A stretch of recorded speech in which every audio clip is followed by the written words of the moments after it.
ঋতুপর্ণা দেবীর মেয়ে সোনালি ঘরের ভেতরে বসে বসে মেকআপ করছিল। তার বান্ধবী ময়না তার সাহায্য করছিল। এমন সময় ময়না হেসে বলে, সোনালি জানিস, তোর অদ্ভুত রকমের শর্তের কথা শুনে না আমাদের গ্রুপের সবাই হাসছে। তোকে তো সবাই পাগল ভাবছে রে। সত্যি বাবা, তুই একটা অদ্ভুত শর্ত রেখেছিস। তোর শাশুড়ি ভালো চাই, স্বামী যেরকম হোক হলেই হবে। এটা কোনো কথা নাকি? আজকালকার যুগের মেয়েরা শাশুড়িকে পাত্তাই দেয় না, আর তুই শাশুড়ি নিয়ে পড়ে আছিস। আজকালকার যুগের মেয়েদের এটাই তো সব থেকে ভুল চিন্তা ভাবনা। আরে বাবা, তুই যেই বাড়িতে সারাক্ষণ থাকবি সেই বাড়িতেই আরেকজন মানুষ যে তোর সঙ্গে সব থেকে বেশি সময় কাটাবে, তার সঙ্গে তোর অ্যাডজাস্টমেন্টের দরকার নেই? আচ্ছা ভেবে দেখ তো, একটা মেয়ে তার স্বামীর সঙ্গে দিনের কতটা সময় কাটায় বলতো, আর তার শাশুড়ির সঙ্গে কতটা সময় কাটায়। শাশুড়ির সঙ্গে যদি ভালোভাবে নাই থাকতে পারে তাহলে সারাদিন অশান্তির মধ্যে তো কাটবে, আর সেই রিয়াকশন গিয়ে পড়বে স্বামীর উপর। তারপর এইভাবেই তো পুরো বিষয়টা ঘেটে যাবে না, আর তখন শ্বশুর বাড়িতে সংসার করাটা খুব কষ্টকর হয়ে দাঁড়াবে। বাপ রে বাপ, তোর যা দীর্ঘ চিন্তা ভাবনা, তুই যে এত দূর ভাবছিস সেটা জেনেই তো আমার অবাক লাগছে। তোকে সত্যি মেডেল দেওয়া উচিত। এইসব উল্টো পাল্টা চিন্তা করে তুই আজ পর্যন্ত 24টা সম্বন্ধ রিজেক্ট করেছিস। এরপর যদি এরকম আরো চলতে থাকে তো তাহলে আঙ্কেল আন্টি কিন্তু সত্যি সত্যি একদিন অসুস্থ হয়ে পড়বে। তুই অন্তত ওনাদের কথাটা চিন্তা ভাবনা কর। কি অদ্ভুত কথা বলিস রে। আমি বিয়ে করব, সেখানে আমার পছন্দ হলো না হলো সেটা কোনো ফ্যাক্ট নয়। বাবা মা জোর করলো কি আমাকে বিয়ে করে নিতে হবে? শোন, আমি নিশ্চিত মা বাবা তোকে বুঝিয়ে সুঝিয়ে আমার কাছে পাঠিয়েছে। এই দেখ, তুই গিয়ে না বাবা মাকে ভালো করে বলে দে যে বিয়ে কোনো দুদিনের খেলা নয়। আমি ভালো করে পরীক্ষা নিরীক্ষা করে ভালো রকম শাশুড়ি পেলে তবেই বিয়ে করতে রাজি হব। তা না হলে সারা জীবন যদি বাড়িতে বসে থাকতে হয় তবুও আমি রাজি আছি। ঠিক এমন সময় সোনালীর মা ঋতুপর্ণা দেবী ঘরের ভেতরে আসেন আর বলেন, শোনো রে, মেয়ের কথা শোনো। ময়না, এবার তুই ওকে ভালো করে বোঝা। দেখতেই পাচ্ছিস তো তোর কাকুর শরীর দিনকে দিন কেমন খারাপ হয়ে যাচ্ছে, আর এই মেয়েটা একেবারে আমাদের কথা শুনছে না। কেউ কি পাত্র বাদে পাত্রের মাকে দেখে? কেমন অদ্ভুত রকমের শর্ত ভাব, যে শুনছে সেই হাসছে, আর ওর জেদ কোনো ভাবেই কমছে না। ওর খুঁড়তুতো মাসতুতো পিসতুতো বোন দিদি সবার বিয়ে হয়ে গেছে, আর বান্ধবীদের মধ্যে সবারই বিয়ে হয়ে গেছে। ও একাই পড়ে রয়ে গেল। একা পড়ে আছে মানে? আমিও তো আছি আন্টি, আমারও তো বিয়ে হয়নি। আরে তুই তো ওর থেকে 2 বছরের ছোট, তাই ওর সঙ্গে তোর কোনো কম্পিটিশন নেই। আর আমি এমনিতে শুনেছি তোর নাকি দেখাশোনা চলছে। ছেলে রেলে চাকরি করে, কসবায় বাড়ি। আমি সবকিছু খবর রাখি রে। আন্টি, এরকম কোনো ব্যাপার না, জাস্ট একটু দেখাশোনা হয়েছে আর কি। বিয়ের কোনো সেরকম কথাই হয়নি। আমি সেসব কিছু শুনতে চাই না। তুই ওকে বোঝা আর রাজি করা, যাতে এই বাড়ি যেন কোনো রকমের ঝামেলা না করে। এই বলে ঋতুপর্ণা দেবী চলে যান। তখন ময়না বলে, এই চল রে চল, এবার তো মনে হয় সত্যি সত্যি আকাশ ভেঙে পড়বে। বাইরে মনে হয় এতক্ষণ ছেলেপুকু এসে হাজির হয়ে গেছে। এই শোন, এবার কিন্তু প্লিজ তুই ঝামেলা করবি না, চুপচাপ থাকবি। তোকে যেগুলো প্রশ্ন করবে শুধু সেগুলোরই উত্তর দিয়ে চলে আসবি। এই ওয়েট ওয়েট, তুই কি আমাকে মোমের পুতুল ভেবেছিস যে আমি চুপচাপ উঠে চলে আসবো? আমার শর্ত আমি সারা জীবন অটল রাখবো। দেখি এই পাত্রের মা কেমন, তারপরেই আমার ডিসিশন হবে। সোনালী চায়ের কাপ হাতে পাত্রপক্ষর কাছে এসে হাজির হয় এবং কাপ রেখে বলে, আঙ্কেল আন্টি চা খান, আমি নিজের হাতে বানিয়েছি। বাহ, তুমি তো দেখছি খুব সুন্দর চা বানাতে পারো মা। তা শুধু চা বানাতেই পারো নাকি আরো কিছু পারো?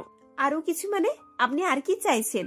আচ্ছা বলুন তো, আপনি একটা বৌমার মধ্যে কি কি গুণ চান? মানে কি কি কোয়ালিটি থাকলে আপনি তাকে পারফেক্ট বৌমা বলে মনে করেন? রঞ্জনা দেবী বুঝতেই পারেন না যে এখানে তার ইন্টারভিউ শুরু হয়ে গেছে এবং তিনি সরল মনে নিজের মনের কথা খুলে বলতে থাকেন। ওই যেমন সব বৌমাদের মধ্যে গুণ হয় আমিও সেরকমই চাই। এই ধরো, বৌমা সকাল সকাল ঘুম থেকে উঠে পুজো করে সারা বাড়িতে ধূপ ধুনো দেবে, আমাদেরকে চা করে দেবে, সকালের জল খাবার দুপুরের খাবারের ব্যবস্থা করবে, সবার খেয়াল রাখবে, যত্ন রাখবে, আর বাড়িটাকে আনন্দেতে ভরিয়ে রাখবে। ব্যাস, আর কি চাই বলো? ও বাপরে বাপ, তার মানে আপনি একজন কেয়ারটেকার চাইছেন, একজন কুক চাইছেন, একজন হাউসমেট চাইছেন, আবার একজন নার্স চাইছেন, তাই তো? তার উপরে আবার একজন জোকারও চাইছেন যে সারাদিন আপনাদেরকে আনন্দিত ভরিয়ে রাখবে। এই চুপ কর, কি বলে যাচ্ছিস? দিদি, আপনারা খারাপ ভাববেন না, ও আসলে আপনাদের সঙ্গে মজা করছে। আমার মেয়ে এমনিতে একটু বেশি আর কি ফাজলামো করে আর কি। আচ্ছা শুনুন, আমাকে দেখে কি আপনাদের সেরকম মনে হচ্ছে? আমি আপনাদেরকে পরিষ্কার ভাবে বলে দিচ্ছি, আমি একজন মানুষ, আর আপনারা যেভাবে বাড়িতে থাকেন আমি সেভাবেই ফ্রি ভাবে থাকতে চাই। আপনাদের সেবা ফরমাস আনন্দ এসব আমি দিতে পারবো না। এটুকুই আমার বলার ছিল। এবার আপনারা আসতে পারেন। ও মা গো, এই মেয়ে তো দেখছি একেবারে জাল্লাদ। কিভাবে মানুষের সঙ্গে কথা বলতে হয় তাই জানে না। দিদি, আপনি আপনার মেয়েকে না সামলান। এরকম মুখরা মেয়েকে কিন্তু কেউ বাড়ির বউ করে নিয়ে যাবে না। বাপরে বাপ, একটুখানি কি কথা বললাম তার কি জবাব দিয়ে দিল। কি করতে যে সময় নষ্ট করে এখানে এসেছিলাম কে জানে। এর থেকে তো মল্লিক বাড়ির মেয়েটাকে দেখতে গেলে হতো। আরে যান যান, আপনাদের জন্য না ওই মল্লিক বাড়ির মেয়েই ঠিক আছে। আমার মতো বউ পেতে গেলে না আপনাদেরকে 7টা জন্ম নিতে হবে। বউ দেখতে এসেছেন না কাজের লোক খুঁজতে এসেছেন? যান, উঠুন তো। এই বলে সোনালি প্রায় তাদেরকে বাড়ি থেকে তাড়িয়েই দেয়, যার ফলে পাত্রপক্ষ তো খুবই রেগে গিয়েছিল। তার উপর ঋতুপর্ণা দেবী এবং তার স্বামী দীপঙ্কর বাবু নিজেদেরকে ঠিক রাখতে পারছিলেন না।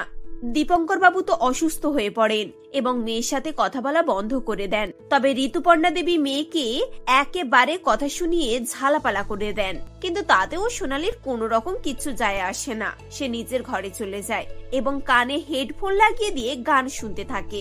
এরকমই একদিন মল্লিকা দেবীর সঙ্গে একটি পার্কে সোনালির দেখা হয়। এক্সকিউজ মি, তুমি কি আমাকে একটু বিউটি পার্লারের খোঁজ দিতে পারবে? আসলে আমি একটু তাড়াহুড়োতে আছি। আজ 6টায় না আমার একটা প্রোগ্রাম আছে আর আমি অনেক দেরি করে ফেলেছি। আমাকে 2 ঘন্টার মধ্যে রেডি হতে যেতে হবে। প্রোগ্রাম আছে? আপনি কি কোনো অনুষ্ঠান করেন নাকি? আই মিন ডান্স বা অন্য কিছু? আরে না না, সেরকম কিছু না। আজ আমার ছেলের জন্য আমি বৌমা দেখতে যাচ্ছি। আমি চাই আমার বৌমার কাছে আমাকে যেন একেবারে টিপটপ আর সুন্দর লাগে, সেজন্য একটু মেকআপ করে ভালো করে যেতে চাইছি। আরে বাস, আপনি আপনার বৌমার জন্য এত পয়সা খরচ করে মেকআপ করছেন? আজকালকার যুগে তো এরকম শাশুড়ি পাওয়া ভাগ্যের ব্যাপার, যারা বৌমার কথা এত চিন্তা করে। চিন্তা করব না মানে? যে মেয়ে আমার বাড়ির বউ হয়ে আসবে সে আমার ফ্রেন্ড হবে, আর ফ্রেন্ডের জন্য চিন্তা ভাবনা তো করতেই হয় বলো। যখন দুজনে একসঙ্গে বেরোবো তখন তো দুজনের মধ্যে একটা সিমিলারিটি থাকতে হবে না? তা না হলে তো বন্ধুত্ব ঠিক জমবেই না।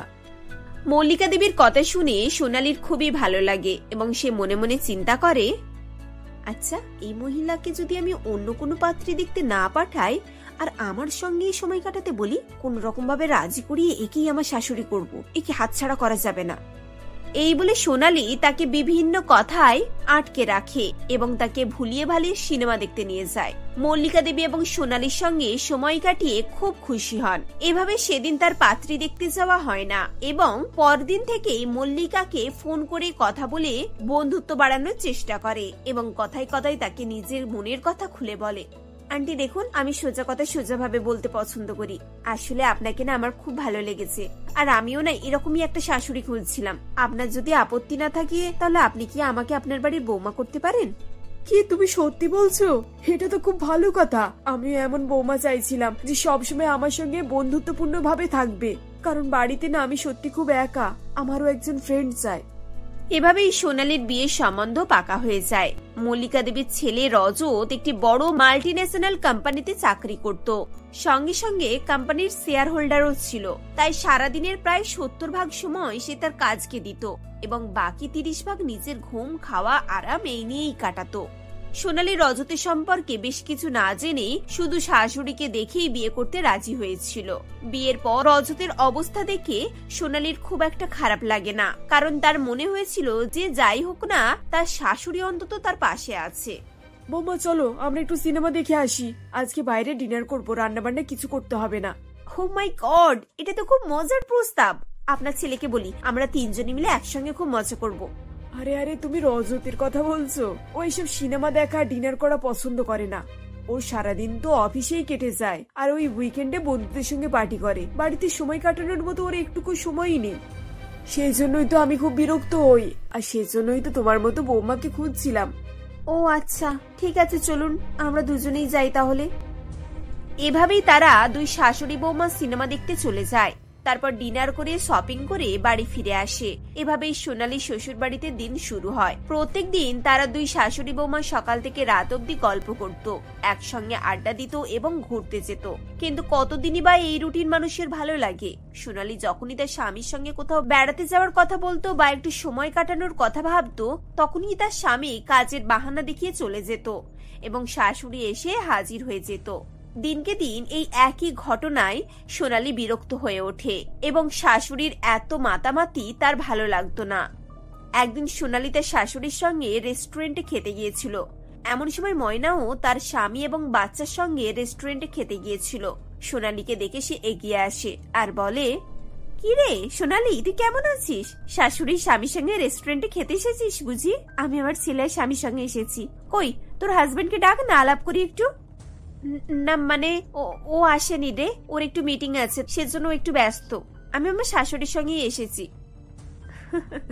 বাহ, খুব ভালো কথা। তুই তাহলে তোর মনের মতন শাশুড়ি পেয়েছিস, তাই তো? তোর তো পুরো লাইফটাই সেট হয়ে গেল রে। ময়নার কথা শুনে সোনালি তার পুরানো দিনের কথা চিন্তা করে, কিভাবে সে একটার পর একটা সম্বন্ধ শুধু এই বলেই রিজেক্ট করে দিয়েছিল যে শাশুড়ি তার মনের মতো নয়। পাত্র ভালো কি মন্দ তাতে তার কোনো মাথা ব্যথা ছিল না, কিন্তু আজ সে বুঝতে পারছে যে স্বামী যদি স্ত্রীকে তার মর্যাদা এবং সময় না দেয়, তাহলে শাশুড়ি যতই ভালো হোক না কেন সংসার কোনোদিনও সুখের হয় না। কিন্তু সেই কথাটা মুখ ফুটে ময়নাকে বলতে পারে না। সোনালি সবসময় মনমরা হয়ে থাকতো। তার শাশুড়ি তার এই অবস্থা বুঝে একদিন ছেলেকে ডাকেন এবং তাকে সোনালির মনের কথা বলেন। দেখ বাবা, আমার তো জীবন কেটেই গেছে, এবার যা আছে তোদের। তুই যদি সারা জীবন শুধু টাকার পেছনেই ছুটিস, তাহলে তো সময়গুলো এভাবেই নষ্ট হয়ে যাবে। বল, জীবনে আর কিছুই করার থাকবে না। তোর বাবা সারা জীবন এইভাবেই সময় নষ্ট করেছে, আর আমাকে অসহায় মানুষের মতো একা ফেলে পৃথিবী ছেড়ে চলে গেছে। আমি বিয়ের পর যেরকম ছিলাম, তোর বাবা চলে যাবার পরও সেরকমই দিন কাটিয়েছি। বৌমা আসার পর আমার জীবন একেবারে আলাদা রকম আর আনন্দ এসে গেছে রে। তোরা দুজনে আমাকে যে খুশি দিতে পারিসনি না, এই মেয়েটা আমাকে সেই খুশিটা দিয়েছে। তাই আমি আজ এর জন্য তোর কাছে হাত জোড় করে ভিক্ষা চাইছি। তুই এবার একটু সংসারী হ বাবা, এবার একটু স্ত্রীকে সময় দে আর নিজের সংসারটা বাঁচিয়ে নে।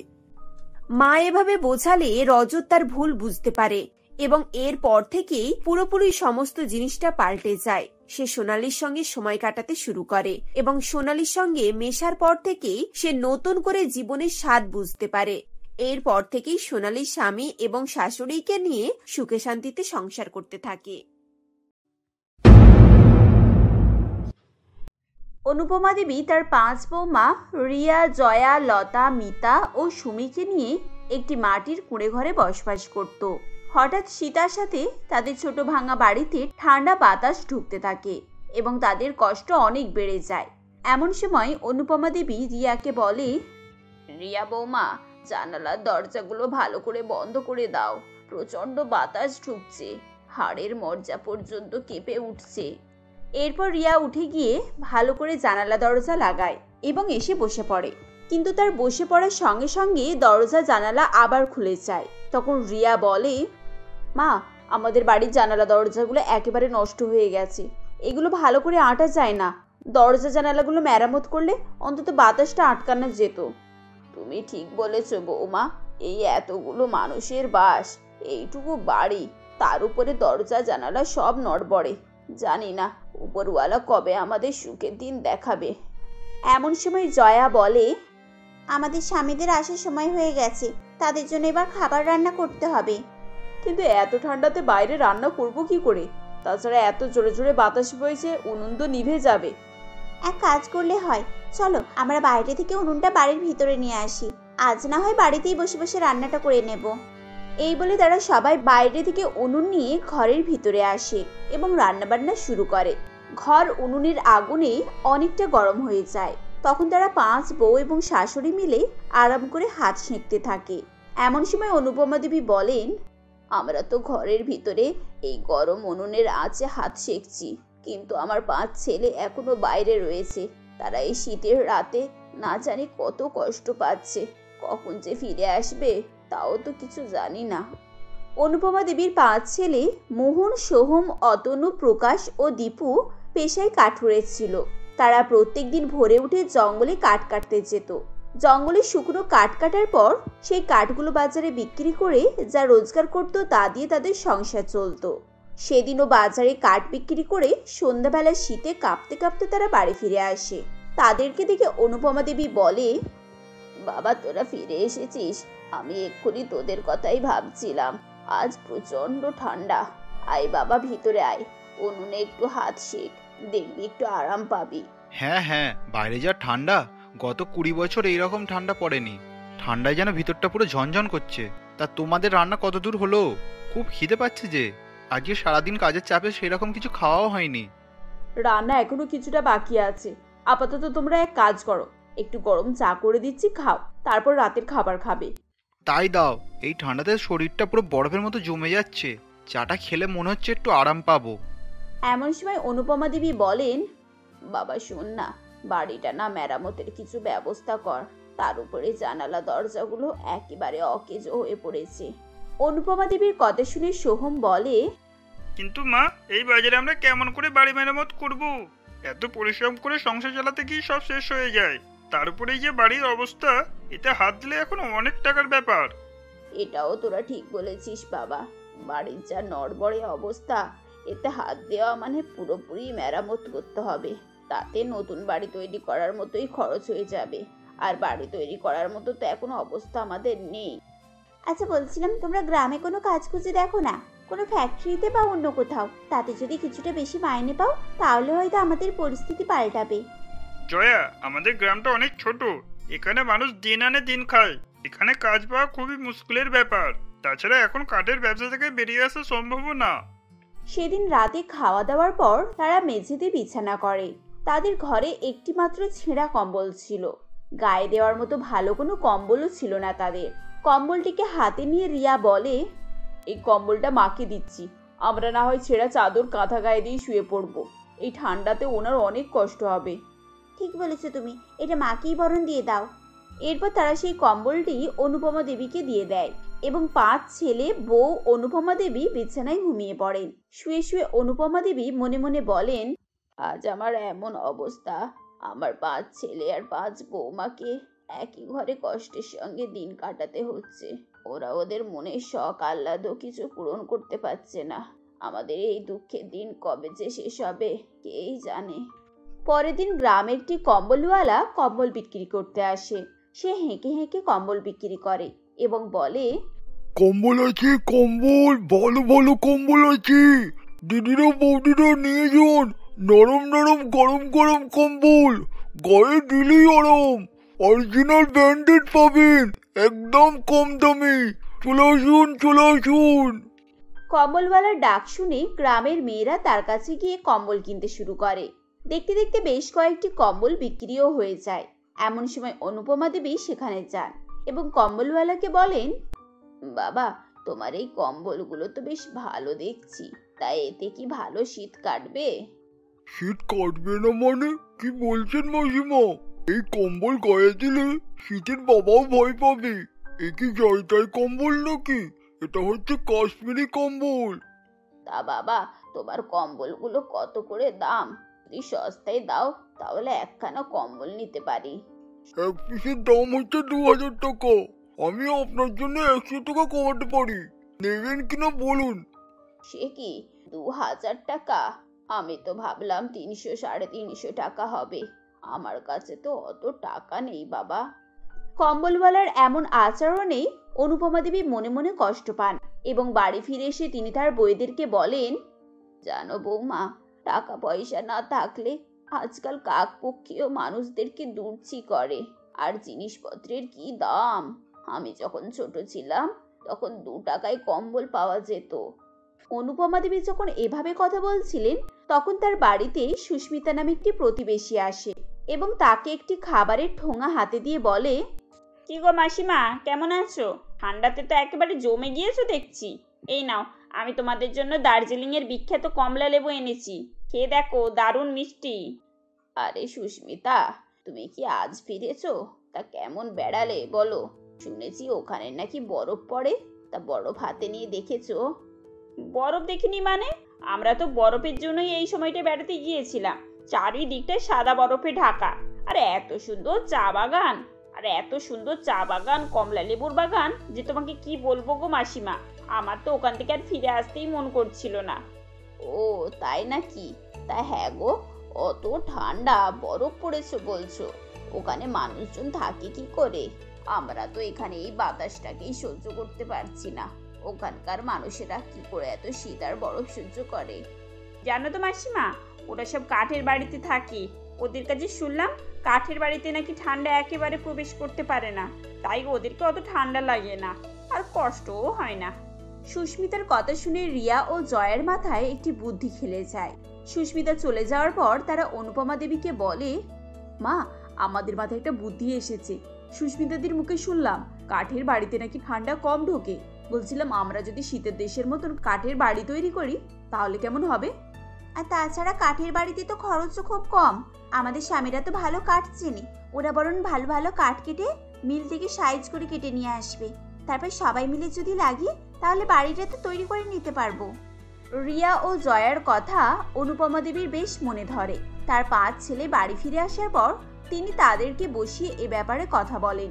সবকিছু শুনে মোহন বলে, জঙ্গলে কাঠের ব্যবস্থা তো আমরা করে দিতে পারবো, কিন্তু বাড়ি তৈরি করার যে মিস্ত্রি তাই আমরা কোথায় পাবো? একটা বাড়ি তৈরি করা কি চারটিখানি কথা? দাদা ঠিক বলেছিস, বাড়ি তৈরি করতে গেলে তো 11 জন শ্রমিক লাগবে, আমরা মাত্র 5 জন। আরে তোমরা তো আমাদেরকে ভুলেই যাচ্ছ দেখছি। তোমরা কি ভেবেছো আমরা কোনো কাজের নয়? একবার বলে দেখো না কি করতে হবে, তারপর দেখবে করতে পারি কি পারি না।